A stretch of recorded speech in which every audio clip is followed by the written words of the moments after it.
If you've been reading along with us, you know that we left off on chapter 9, but I couldn't stop reading, y'all, or I couldn't stop listening to it in an audio book. So this one is going to be 10 from chapter 10 to the end. We left off with Tricia listening to one of Doc's tapes, and this tape is going to be very important.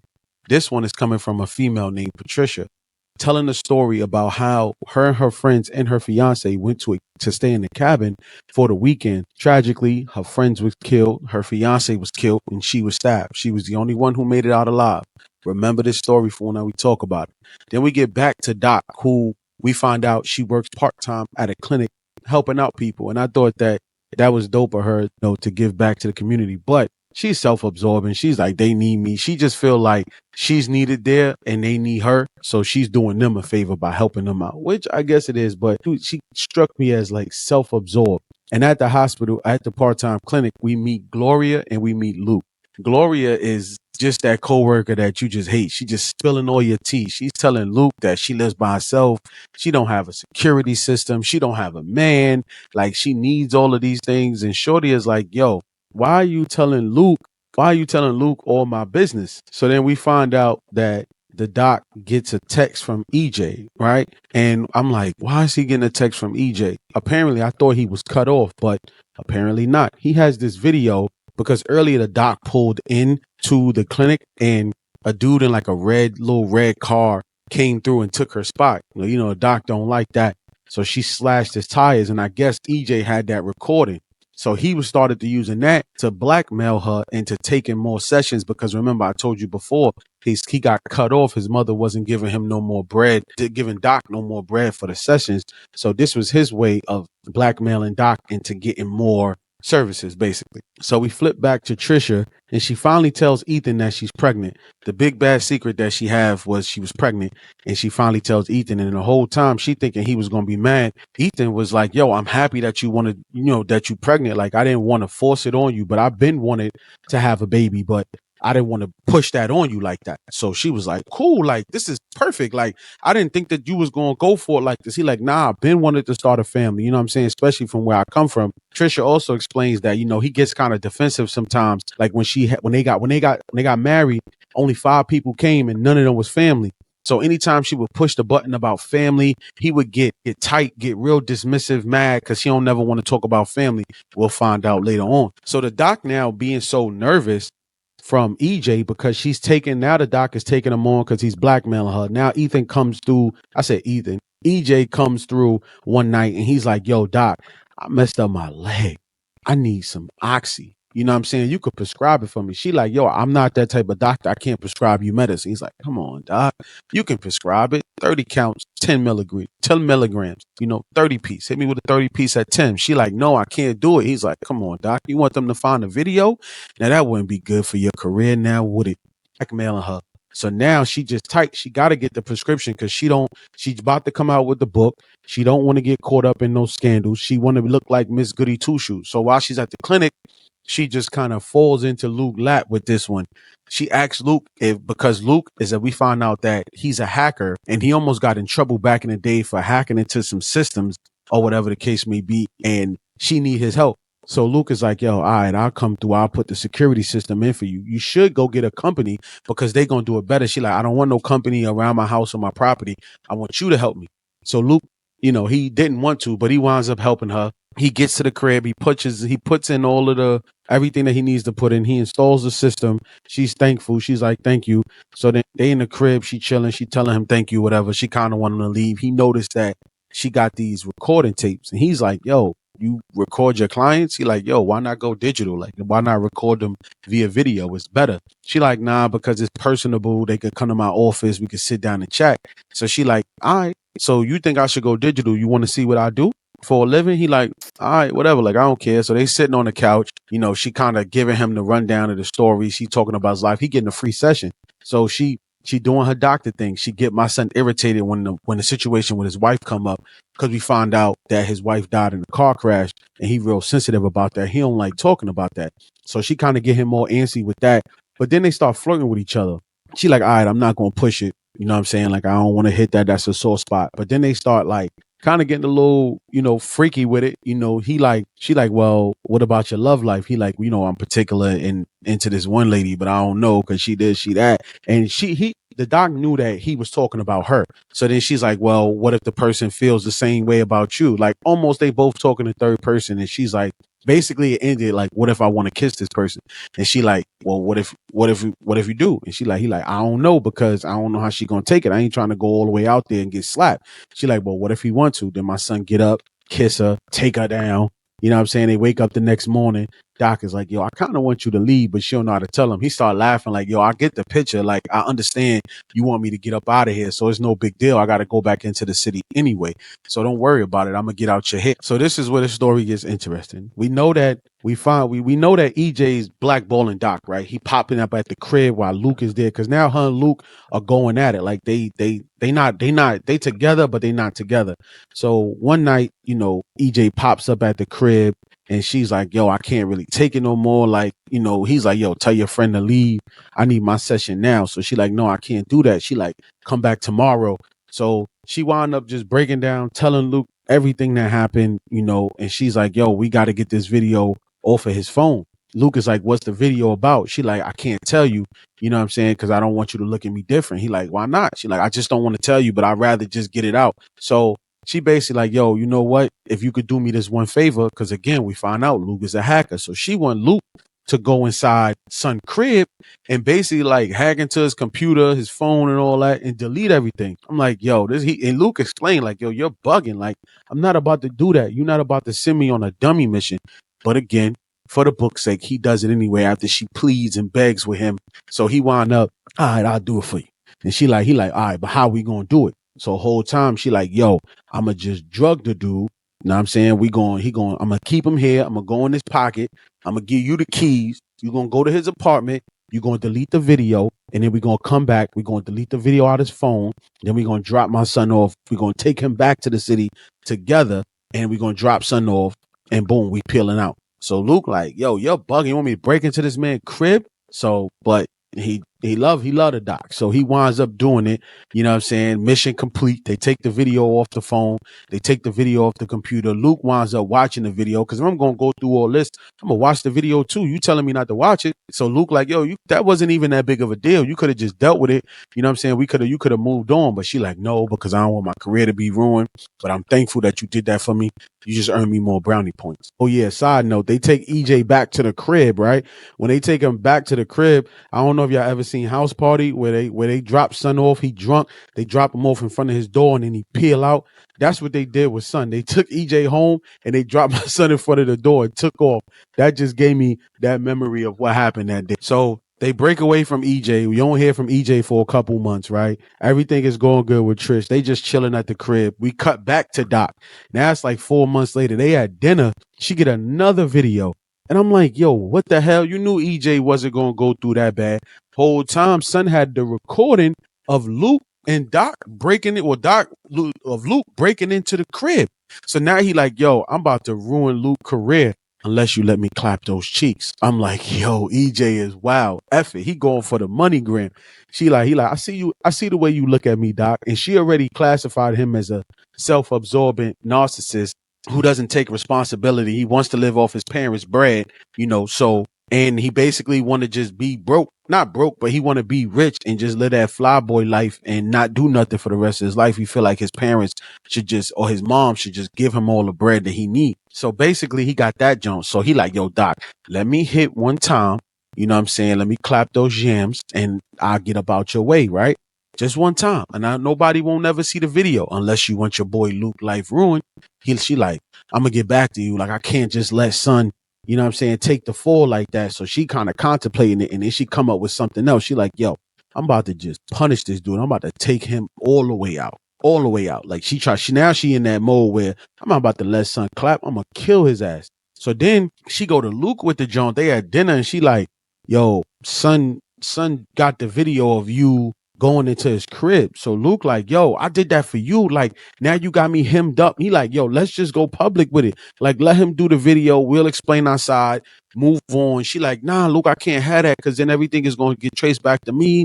And then it's going to mess up your career. So she like, yo. So Luke like, man, I'm washing my hands. I don't want no parts of this. I'm not killing nobody.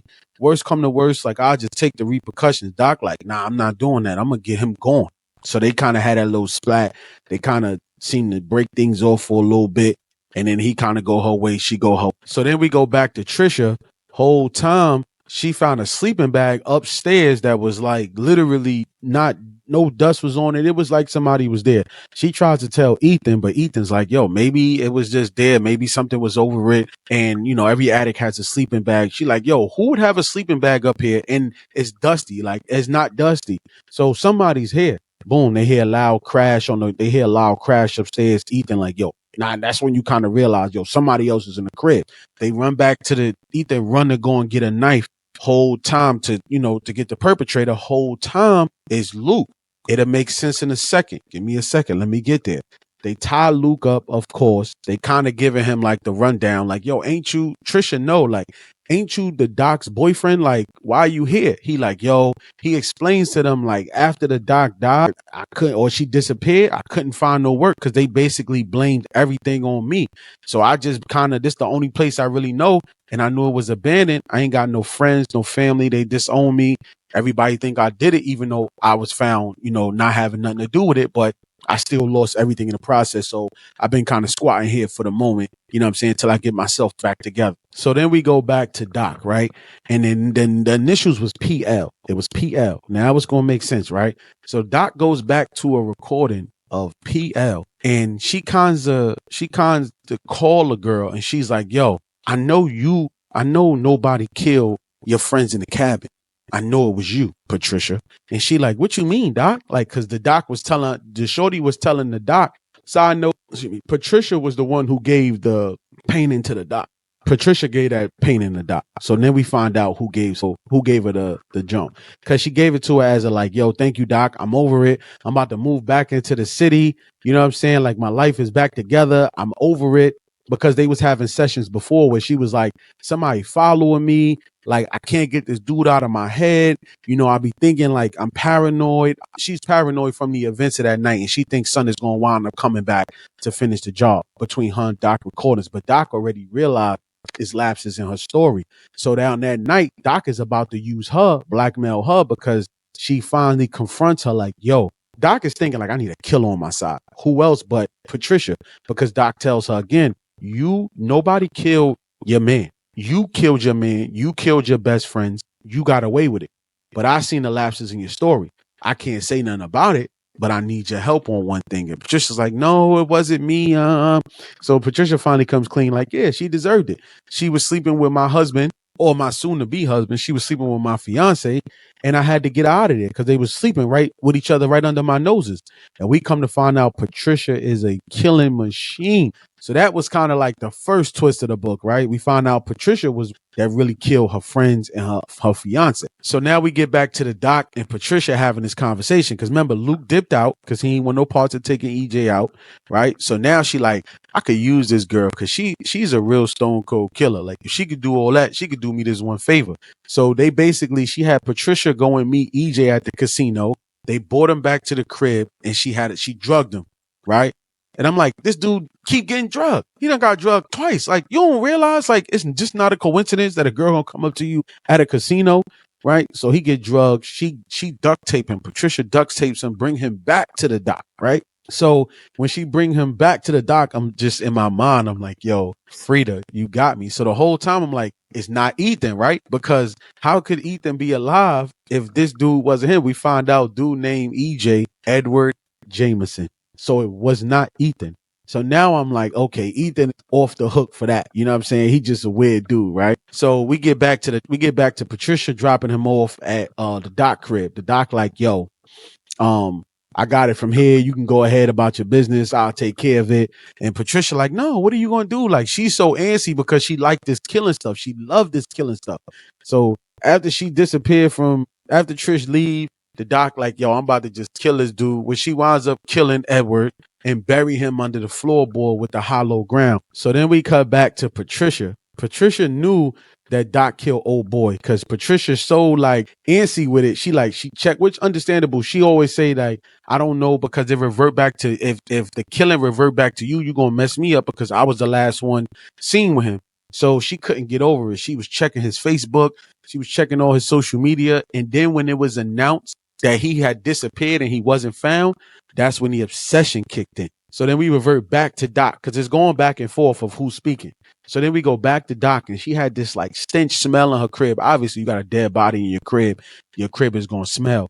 So then we get to Doc, and she always like felt like I had to get this stench out the crib. So she finds, different chemicals and all that to get the stench out the crib. She put them in the floorboard, and she always knew that Patricia was like weird and that she wouldn't let it go. Right. So after the Doc, they clear that out. The Doc is on the road. She doing her book signings.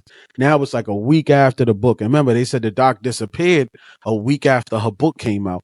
So she's doing her book signings and everything like that for the couple of days. And then she goes back to the clinic and she runs into Luke. But it wasn't a coincidence. We know Luke knew that she was going to be there because he asked nosy ass Gloria if she was going to be there. And he was like, yeah, she's going to be there this day. They kind of rekindle everything. He tell her he's sorry. She tell him she's sorry. And they like, he was like, I just freaked out because I didn't really want that on my jacket. And she like, no, it's okay. Like, it's no big deal, whatever the case may be. So he like, let's go out. So she like, okay, cool. So then they leave, they split from each other. She's going home now to, get ready to go and meet Luke, right? And remember, Luke said, if you read the book, Luke said she disappeared on the night we were supposed to link. Doc is on the road back to her crib. Doc see that somebody in her crib wait at the front door or whatever, or in her driveway. She get there and it's Patricia waiting for her in the driveway. She's like, I checked his Facebook, but she telling Doc, like, I know you killed him. Where's the body at? You know what I'm saying? Because if anything, I need to know because both of us, we had something to do with it, right? So, she basically tells us that she's the one who killed the Doc because her and Doc have it out about the body. She grabs the Doc arm and then it cuts back to Patricia, right? Whole time Patricia killed Dr. Adrian Hal and put her body a couple miles up on the road. And she was like, listen, it wasn't my first time killing. Then Patricia gets into this like little soliloquy about the first time she caught a body when she was a teenager. And then all the way up until, Dr. Hal and, the night that she killed her friends and the night she killed Dr. Hal. And I'm like, shorty was just like a stone cold killer. So that was the second twist so now we get into the third twist. Remember Patricia, right? The name sound familiar. If you take that PA off of it, who do you got? Tricia. That third twist that we find out that because now Patricia is talking like, well, I'm pregnant. I came back to this house. I had to come back to this house because I wanted to know where Doc stashed the body. She is so much of a psychopathic killer that she had to come back to the crib. But that's not even the crazy part. The crazy part is obviously Tricia is Patricia the whole time, and she's with Ethan. So I'm like, the whole time she been in the crib, she really knew where everything was. She didn't stumble upon the crib. She didn't stumble upon the bookshelf with all the recordings and all that.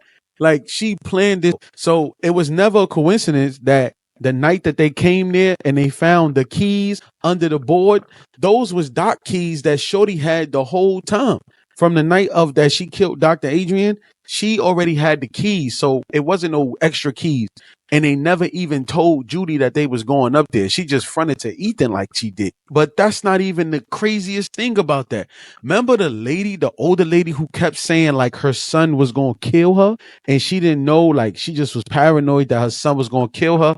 Well, it's funny because Patricia mother and Ethan mother ran in the same circle. So Patricia found out that about Ethan through her moms because her moms was spilling the tea about her business.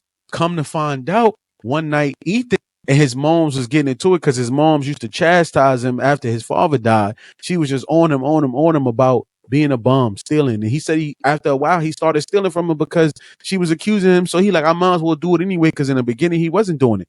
He also said his mom was the alcoholic, right? Patricia's telling us this story.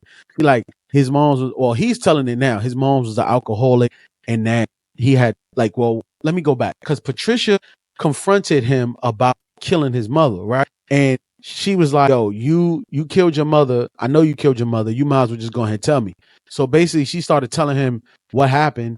He started telling her what happened about how one night his mother was drunk and my son just gave her that little push around the stairs and disappeared. And he wound up calling the cops like 3 days later. And then he was like, yo, you must be so like, hold on. First of all, him killing his mother is wild. He got that insurance money and that's how he was able to, you know what I'm saying, keep bread. But the whole time, like I said, Patricia knew son. So when she went to the coffee shop, when she's talking in third person as Tricia, she knew that she was going to run into him. She basically knew she was going to run into him and she wanted to do this. She had this planned out all along, which Freida, I had no idea that you was going to write so viciously like that. You definitely the GOAT in my eyes. So after Ethan like kind of tells her, she tells Ethan everything that she did. She like, all right, well, you came clean, so I might as well go ahead and tell you what I did. She winds up telling him about the murders. She winds up telling him about the whole, like everything. Basically, she told him everything. And that's the twist. The twist is crazy because Patricia is really Tricia and she planned this whole thing out from the whole time. They wind up agreeing. They kill my son Luke, which is crazy. They kill Luke. She winds up fine because they found the body. They found the body upstairs and Luke was like, yo, so let me go back a little bit. They find the body, right? Luke and them find the body. And he's like, yo, that's not Doc. And she knew that the whole time. So Patricia is still in her Patricia mode, right? No, she's still in her Tricia mode. So when her and Luke is having this conversation, because Ethan goes to get help because they got him tied up or whatever. So when Ethan go and get help, they kind of had this conversation, Tricia and him. He's like, yo, I know that's not the Doc. Like the Doc don't wear blue jeans. She like, yeah, I know. And that's when we find out like Tricia had already, she was just looking for the body that Doc had, you know what I'm saying, buried. So they will go back, fast forward. They wind up killing Luke. They wind up finding the body that is Edward Jameson. Yo, it's so ill. They buried both of the bodies in the front yard. How ill is that? So now they wind up, remember, she pregnant. Her and Ethan wound up having a girl. They fast forward. She start telling that story like I just told y'all about how she planned everything out. And, you know, her plan came together beautifully. Like they actually live a happy life. After they kill Luke, they find the body. They bury both of them in the front. They buy the house because, like she said, she didn't want people going back and forth. Somebody might stumble upon something. So let's just buy the house. They kept Doc furniture, which was wild to me. They kept her furniture. They have another kid. She's pregnant with a boy. And I'm like, yo, what is going on? Like Freida gonna let the killers really get away with this. And she did. Like they live in a happily married life with a kid, one kid and one kid on the way. And then she said something though that was ill at the end. And we come into a close. She said, we gotta have a room to fill all these houses. But she also said Ethan gets nervous sometimes about the body and about the bodies in the front yard. And anytime somebody come through, he gets a little nervous. And then she makes the statement at the end saying, the quote that her mother kept saying was that if anybody, the only way you can take out somebody is the only way somebody gonna find out about a murder is if you got two people involved. Basically, you got to kill son. So she was like, she's willing to take care of that. And I was like, yo, that's ill. Like she ended the book saying like, I kill this dude just to save myself. And that's the end of Never Lie, man. Appreciate you guys sticking around. If you like being here, I love having you. This is the Lounge Podcast. I'm your host, Just J. Peace.